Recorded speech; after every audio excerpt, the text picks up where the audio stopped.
तुमच्यावरती टीका केली जाते की अजित पवार महायुतीतून बाहेर पडणार, त्यांना काय तुम्ही उत्तर देणार? मी सांगितलेलं आहे की आम्ही महायुतीमध्ये उद्याच्या विधानसभेच्या निवडणुका लढणार आहोत.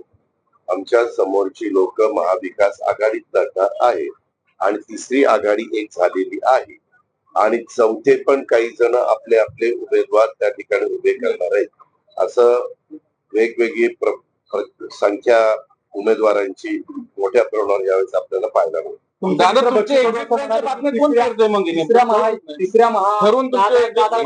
त्याची इन्क्वायरी लावतो, सीआयडी लावू कोणाची.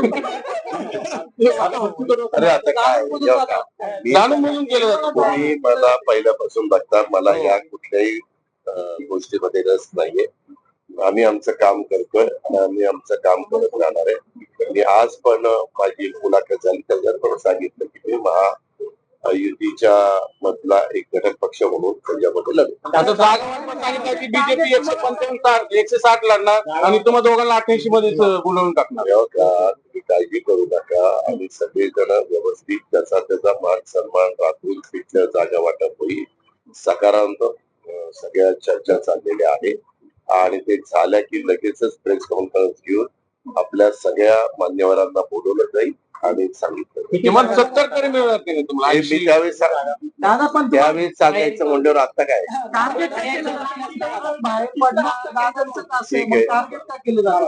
ठरवून करतात म्हणजे दोन्ही महायुतीत पण होतं आणि त्यांना काहीतरी हिंट दिली त्याच्यावर ते मला चालेल.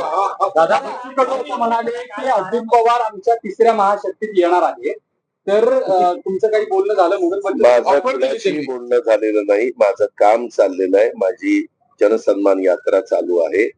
मी ते काम करतोय. कॅबिनेटच्या दिवशी मी मुंबईमध्ये थांबतो. प्राईम मिनिस्टरचा कार्यक्रम असेल त्यावेळेस प्रोटोकॉल प्रमाणे आम्हाला प्राईम मिनिस्टरच्या कार्यक्रमाला हजर राहावं लागतं.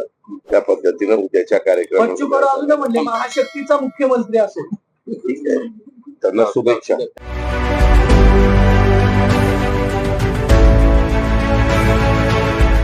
CEN न्यूज, देश प्रदेश की ताजा तरीन खबरों के लिए CEN न्यूज को सब्सक्राइब करें और रहें पल पल की खबर से हर पल बाखबर।